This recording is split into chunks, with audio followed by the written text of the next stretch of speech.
નમસ્તે અને સ્વાગત છે તમારું અમારી ચેનલ અશુક ચાવડામાં. જય સોમનાથ સત્યાનાથી બધાને. અને આજે આપણે બનાવવાના છે તે એવી મીઠાઈ બનાવવાના છે જેથી કરીને બાળકોને છે તે પ્રોટીન મળે છે, શક્તિ મળે છે. એવી આપણે મીઠાઈ બનાવવાના છે જેથી કરીને તમે બ્લોગમાં કન્ટિન્યુ રહેજો. અને તે એવી મીઠાઈ છે કે જેથી કરીને તેમાં કોઈ પણ પ્રકારની ખાંડની જરૂર નથી, તેની સાસણી બનાવવાની જરૂર નથી. તેવી આપણે મીઠાઈ બનાવવી જેથી કરીને તમે બ્લોગમાં કન્ટિન્યુ રહેજો. અને બાળકોને છે તમે રોજ સવારના આપશો તો બાળકોમાં શક્તિ પણ આવે છે અને નબળાઈ પણ દૂર થાય છે. જેથી કરીને તમે આ રીતના ચોક્કસ એક વખત બનાવજો મીઠાઈ. આપણે મીઠાઈ બનાવવાની છે, જે આપણે કઈ રીતના બનાવીએ તે હું બતાવવાનું છે. તેના માટે થઈને આપણે દારિયા લીધા છે, તેના આપણે પહેલાં તો આપણે પીસી નાખવાના છે. આ રીતના આપણે મિક્સર જારની અંદર આપણે છે તે દારિયાને પહેલાં પીસી નાખીએ. પછી આપણે આગળની મીઠાઈ બનાવશું. જો તમે આ રીતના મીઠાઈ બનાવશો તો બધાને ભાવશે પણ અને બધાને ફેવરેટ થઈ જશે આ મીઠાઈ.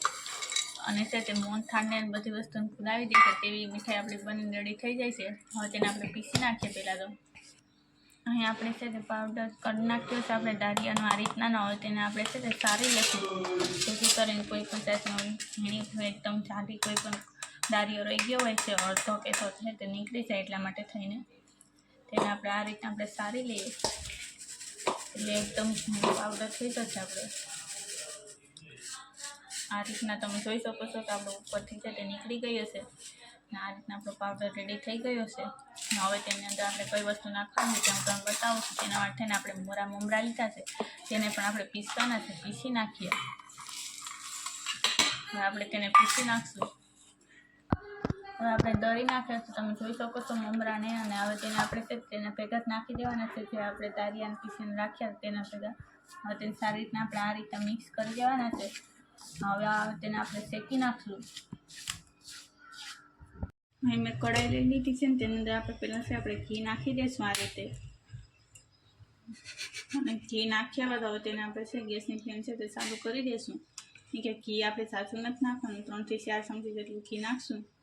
હવે આપણે છે ગેસની ફ્લેમ ચાલુ કરી દઈએ. હવે ઘી ઓગળી જાય એટલે પછી તેની અંદર છે તે આપણે નાખી દઈશું. શેકવા માટે થઈને જે આપણે પાવડર રેડી કર્યો છે તે નાખી દઈશું. ઘી ગરમ થઈ ગયું છે ને ગેસની ફ્લેમ સ્લો કરીને આપણે નાખી દઈએ. અને આને આપણે શેકશું એટલે તેનો ફ્લેવર છે તે એકદમ સારો આવે છે. પહેલાં આપણે શેકી નાખીએ ઘીની અંદર. ગેસની ફ્લેમ હાવ સ્લો કરી દઈશું. તમે જોઈ શકો છો કે આપણો લોટ છે તે શેકાઈ ગયો છે સારી રીતના. જે આપણે દારિયાનો જે આપણે લોટ બનાવી નાખ્યો તો તે શેકાઈ ગયો છે. અને ગેસની ફ્લેમ છે તે આપણે બંધ કરી દઈએ. ગેસને બંધ કરી દઈએ પછી આપણે આગળની પ્રોસેસ કરીશું. ત્યાં સુધી આપણે તેને બંધ કરીને આને રહેવા દઈએ, એક સાઈડ મૂકી દઈએ.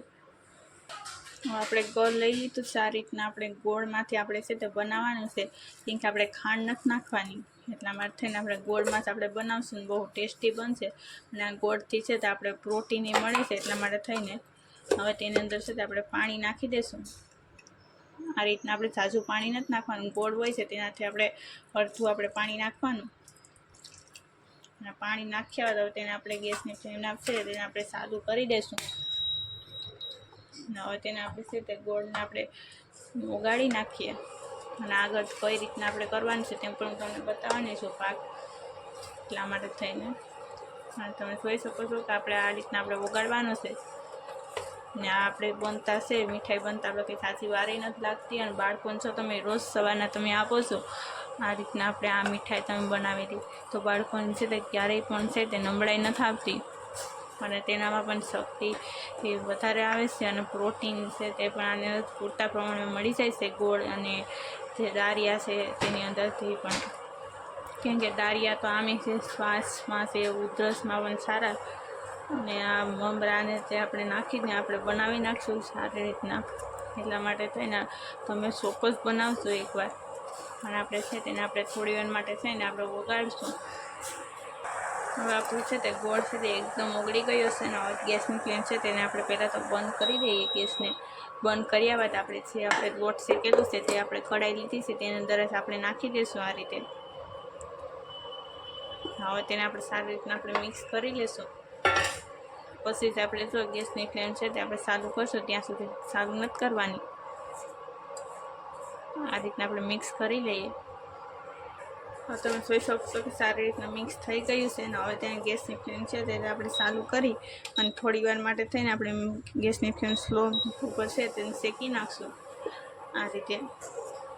એટલે છે તે પરફેક્ટ મિક્સ થઈ જશે. ગોળ ને પાણી આપણે બનાવ્યું હતું તે પાક ગોળમાં તે. અને જો તમે આ બનાવશો એટલે છે તે મોહનથાળ હોય છે તે મોહનથાળને પણ ભૂલાવી દેશે. તેવું જ આપણું છે તે આ મીઠાઈ બને છે. અને કોઈ ઓળખી પણ ન શકે કે આપણે છે તે દારિયામાંથી બનાવેલી છે. નાના છે તમે છે તે સ્ટોર કરીને પણ રાખી શકો છો લાંબા સમય સુધી. 15 દિવસ કે મહિના દિવસ સુધી તમે સ્ટોર કરીને રાખો છો તો પણ છે તેની અંદર કંઈ પણ થતું નથી. અને બાળકોને છે આનાથી પ્રોટીન અને શક્તિ પણ મળે છે. એટલા માટે તમે ચોક્કસ એક વખત ટ્રાય કરજો અને બધાને ખવડાવશો. આ રીતના ખાશે બધા લોકો. તે ઉનાળામાં પણ જે લોકોને પગમાં દુખાવો થતો હોય છે તે પણ નહીં થાય, તેમાં પણ રાહત આપે છે. એટલા માટે થઈને ચોક્કસ બનાવજો.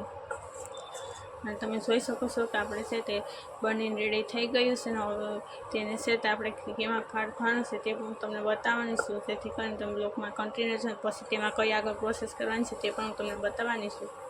ગેસની ફ્લેમ છે તેને આપણે બંધ કરી દઈએ. તમે જોઈ શકો છો કે આપણે તેના માટે થઈને આપણે એક પ્રકારની છે તે ડીશ લીધી છે. તેની અંદર આપણે છે તે ઘી લગાવી લઈશું પહેલાં તો. કેમ કે આપણે ઘી છે તો આપણે ઓલામાં ઓછું જ નાખ્યું છે. એટલા માટે થઈને મીઠાઈ બનાવવામાં આ રીતના આપણે ઘી લગાવી લેવાનું. અને ઘી લગાવ્યા બાદ હવે તેની અંદર છે તો આપણે નાખવાનું છે. કેમ કે તે આપણે ઠંડુ ત્યાં સુધીમાં થઈ ગયું હોય છે થોડું ઘણું. એટલા માટે થઈને હવે નાખી દઈએ. જો તમે આ રીતના બનાવશો ને તો બધા લોકોને ભાવશે પણ. અને આની અંદરથી જો તમે લડવા બનાવો તો પણ સારા છે. લડ્ડુ પણ બને છે તેની અંદરથી. હવે તેને આપણે છે સારી રીતના આપણે સરખું કરી દઈએ આ રીતે. તમે જોઈ શકો છો કે આપણે છે તે રેડી થઈ ગયો છે. ને હવે છે તેને આપણે છે તે આપણે આ રીતના આપણે શરીરની મદદથી છે તેને આપણે એક પાસે એક સાઈઝથી આપણે કટ કરી લેવાની છે. જો તમે જે સાઈઝથી તમે બનાવવા માગતા હોય છો તે સાઈઝની છે તમે આકાર આપીને તમે બનાવી શકો છો. લંબચોરસ છે, ચોરસ છે, ગોળ છે. અહીં છે તો આપણે તો છે ચોરસ જ બનાવવાના છે. આ રીતના આપણે બનાવશું. તમે લોકો પણ જો કઈ રીતના બનાવો તે અમને કોમેન્ટમાં બતાવજો. ચોરસ બનાવો છો કે નહીં. આ રીતના તમે જો એક વખત બનાવશો મીઠાઈ એટલે છે તે વારંવાર બધા લોકો અને ભાવશે પણ અને કહેશે પણ કે આ રીતના મીઠાઈ બનાવવાનું. ને બધા નાના બાળકો જે દારિયા નથી ખાતા તે પણ છે તે આ રીતના દારિયાની મીઠાઈ બનાવીને આપો છો તો ખાઈ લેશે. હવે તેની ઉપર છે તે આપણે ડ્રાયફ્રૂટ છે તે આપણે નાખી દઈશું. આ રીતે લગાવી દઈએ. કેમ કે ડ્રાયફ્રૂટ લગાવેલા હોય છે તો બધા લોકોને છે તે વધારે મજા આવે છે ખાવાની. જો ડ્રાયફ્રૂટ ન લગાવેલા હોય છે તો તમે જો ઘણા લોકો છે તે ડ્રાયફ્રૂટ ન ખાતા હોય તો તે છે તેને પીસીને પણ તમે છે તેને અંદર નાખી શકો છો. એવું કંઈ નથી કે ડ્રાયફ્રૂટ છે તે ઉપર જ લગાવવા જોઈએ. આ રીતના પણ તમે બનાવી શકો છો ડ્રાયફ્રૂટ ઉપર લગાવીને પણ. અને તમને અમારી રેસીપી કેવી લાગે તે અમને ચોક્કસ બતાવજો. અને નવા હોય તો ચેનલમાં સબસ્ક્રાઈબ કરી દેજો, લાઈક કરી દેજો, શેર કરી દેજો અને કોમેન્ટમાં બતાવજો તમને આ વિડીયો કેવો લાગે. હવે તમે જોઈ શકો છો કે આપણે ડ્રાયફ્રૂટ લગાવી દીધા છે. અને કેવું સરસ મજાનું છે તે આપણે બની ગઈ છે મીઠાઈ. અને તેને હું તમને બતાવવાની છું અંદરથી પણ કેવી બની છે તે. કેમ કે તેને આપણે થોડી વાર થઈને ઠંડી થવા દેવાની હતી. એટલે ઠંડી થઈ ગઈ છે ને હવે તમને હું બતાવું છું કે અંદરથી છે તે કેવી બની છે તે. અંદરથી પણ એટલી સોફ્ટ બની હોય છે કે જેટલી છે તે બહારથી દેખાય છે એવી જ અંદરથી પણ સોફ્ટ છે તે આપણી બની ગઈ હોય છે મીઠાઈ. તમે જોઈ શકો છો કે આપણી સરસ મજાની છે તે મીઠાઈ બનીને રેડી થઈ ગઈ છે. અને આ રીતના તમે પણ ચોક્કસ એક વખત બનાવશો. બધા લોકોને ભાવશે પણ. એવી અંદરથી પણ એટલી સોફ્ટ બની હોય છે કે જે બહારથી જેવી દેખાતી હોય છે તેવી જ અંદરથી પણ બની હોય છે. તમને અંદરથી એ બતાવું છું કેવી બની છે તે. તમે જોઈ શકો છો અંદરથી જોતાં જ આપણે છે તે ખાવાનું મન થઈ જાય છે તેવી આપણે મીઠાઈ બની રેડી થઈ ગઈ છે. તો તમે ચોક્કસ એક વખત બનાવશો. અને નવા હોય તો ચેનલને સબસ્ક્રાઈબ કરી દેજો, લાઈક કરી દેજો, શેર કરી દેજો અને કોમેન્ટમાં જરૂરથી બતાવજો તમને આ વિડીયો કેવો લાગે છે તે. અને જો જે લોકો છે તે આમ દારિયા ન ખાતા હોય છે તે લોકોને પણ છે આ રીતના તમે બનાવીને દેશો તો દારિયા પણ છે તે તમારા ખવાઈ જશે. અને બધા લોકોને ભાવશે પણ અને પ્રોટીન પણ તેની અંદરથી પુષ્કળ પ્રમાણમાં મળે છે. અને છે તેની અંદરથી છે શક્તિ પણ બાળકોમાં આવે છે, જેથી કરીને તમે આ રીતના ઉનાળામાં તમે તેને બાળકોને આપો છો તો તેને વધારે પ્રમાણમાં તે સારી છે. તેથી કરીને તમે ચોક્કસ એક વખત બનાવશો. નવા હોય તો ચેનલને સબસ્ક્રાઈબ કરી દેશો.